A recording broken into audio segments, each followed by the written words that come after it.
fulɓe nana mare Mali jomum men ene kuɓɓa duɗe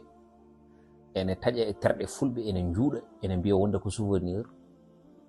bandiraɗo debbo Martha Linda yalta ene waɗa ɗum dénoncé ene hollira mette mum ne wowi wadde kala e sahani fulɓe woɗɓe ene dutto ene mbaɗa ɗum menacé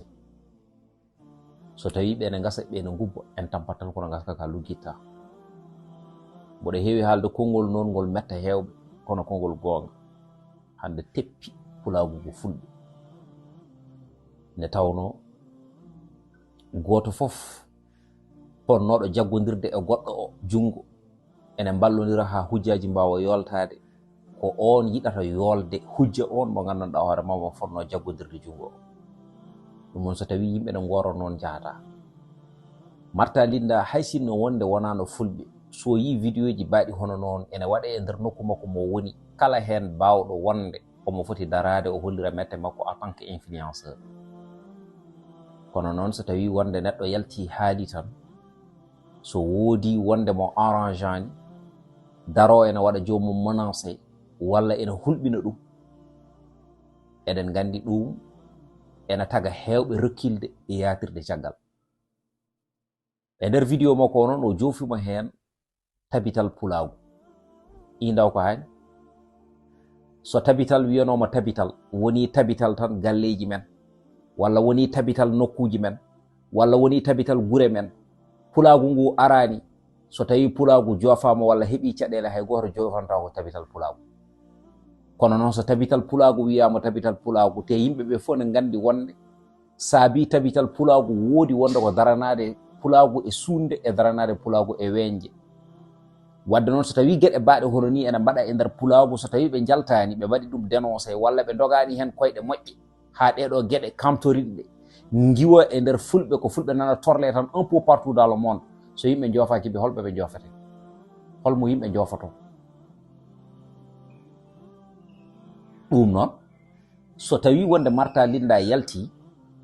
yimɓe fulɓe darima wonde ene mbiya ene mbaɗa ɗum dénoncé minen de on est tout cœur avec Martha Linda aybo mahani hoore wawa fusde ɗum Martha woto hul woto fayi te hulɓina dogi ɗacci ko yinno firti wonde ko yiɗa ɗum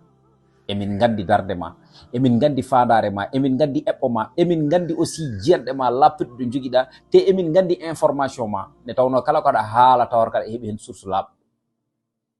hen sahaji hunde ne haale e ɗemgal gongal taw minen min nanata ko an heewi firtande min ɗum ɗon donc nak so tawi rendo ngo hande wawi seŋade e nder page uji ma andu wonde ko mbaɗata ko ene waɗi fayida kala ñande nattuɗa wadde ɗum sa renaki aussi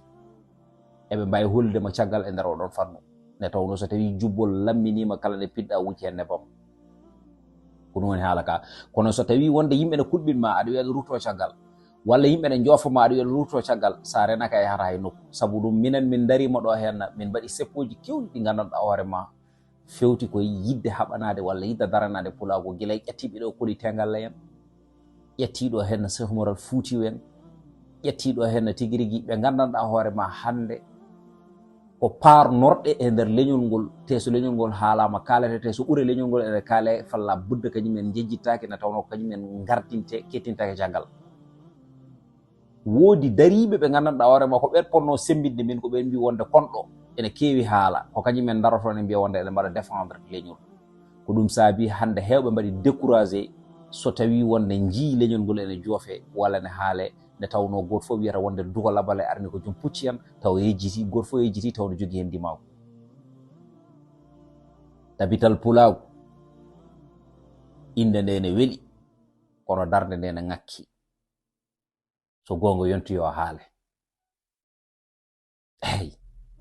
saabu ɗum wona tan pijirloji walla hollirde tigui rigui ha joni fina tawa e gagñi ɗum ene moƴƴi kono noon ene moƴƴi so tawi wonde pulagu guite mum gojji tawa ko tabital pulagu wawata ɗum ɗon fonkinde wawata ɗum tigui rigui ha joni fompude ha laaɓa saabu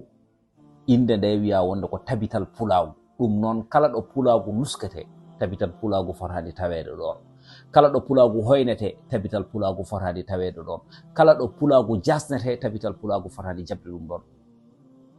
o heddi ko noon wonko neɗɗo wawi wadde kono wonko neɗɗo wawa wadde kono noon weli jingande ko duudotoɗo so tawino hande jomumen duudima ha gandama duudima e nder oɗon fannu darima darde nde ponno wawde darade nde ha tengti hay goto jofata ko ɗumen so tawi caɗele baɗe hono ni hen an goodi kono so tawi wonde Martha Linda yi ko gandanɗa hoorema ɗum ɗo ene bonna ɓernde kala neɗɗo julɗo ni haala ko noon goɗɗum e ko heddi te il faut pamon gueɗel gotel ko gonga bien vrai leñol fof ngal ngol jaaɗa ma taw hen ko gandanɗa hoorema jomumen mbiyete wonde ko asakal leñol en ma taw hen bonɓe ma taw hen moƴƴuɓe rébellion goɗɗo tono ene waɗi hen fulɓe ene waɗi goɗɗum ene waɗi goɗɗum e goɗɗitiɓe e nder oɗon tuma wadde noon so tawi wonde waɗi ko wayi hono noon woori ko wayi hono noon te eɗen jiya wonde ummiɓe e nder men ene jagge ene mbaɗe hono ɗe ɗon darde nde poɗɗen wawde darade hen ɗe darde ɗum ha timma ko ɗum woni haala ka donc donc so tawi wonde influenceur uji hande waɓe nde Martha Linda en darima ene mbaɗa ɗum dénoncé jomum ene waɗa e menacé ha wiya wonde kala ko fate pulagu harmini haalde ɗum waɗi vidéo e nder sen he Martha wi kala ko fate pulagu kañum harbini haalde ɗum te aussi jaɓi wonde ko kañum wona e fenade kono won konngol gotol ngol kalɗa vraiment Martha min mi fadani ɗum e ma par ce que muusi kam ha ɓurti ne tawno haali ha kalɗa hen holi maabo e wadde dénoncé caɗele pulagu jogui min komi maabo je suis fier d'être maabo il faut pamon wonde ñeñago ko meccal sabu wona ko jomumen mbiyata ene galtoro mon ko wona oɗon fannu poɗɗon yaade woni fannu ñagude hande so tawi wonde caɗele mbaɗi walla so tawi probléme aji mbaɗi e nder on to wiyete wonde ko duttoɗe e ñeñɓe ɓe nde tawno Allah ne rokkiɓe ñeñal ɗo banggue haala Allah ne rokki ñeñal ɗo banggue ñodde Allah ne rokkiɓe ñeñal e ɗo banggue fewnude sabu ɗum kamɓe ɓe tawetake wonde ɗo bonande waɗata ko ɗum saabi wonde so tawi a darima nde ɗo darde darɗa ko darde maabo darɗa ko darde nde poɗɗa darade darɗa ko darde pullo ko heddi ko noon emin mbiya wonde tabital pulagu windere yo tabital pulagu Mali tabital pulagu Sénégal e tabital pulagu banggue e goɗɗo e goɗɗitiɗo paamede wonde wonko fada e mon ha heewi e ko fewte pulagu ko jiida tigui rigui ha joni e pijirloji ɗi woni hande ko Mali janggo ko Mauritanie ɓawo janggo ko Sénégal ɓafti ko to ɓafti ko ga hen non so pulagu memama dille ha ande wonde tabital pulagu dilli mbaɗen point de presse aji yimɓeɓe jiya mbaɗon conférence de presse aji yimɓeɓe jiya jahonen koyɗe ɗe gandanɗa hoorema jettoyɗo no poɗɗon wadde par ce que hande fedde fonde hono noon normalement ene foti jogade jaggue ɗe gandanɗa hoorema so tawi gueɗe mbaɗe hono ni hen no goodi jomumen ne mbawi yettade autorité ji ɗi kalano ɗumen ƴetta hen mesure guila e law kono gumɗo jeeyi koko memi par ce que hay sinno no woodi minen min jiyani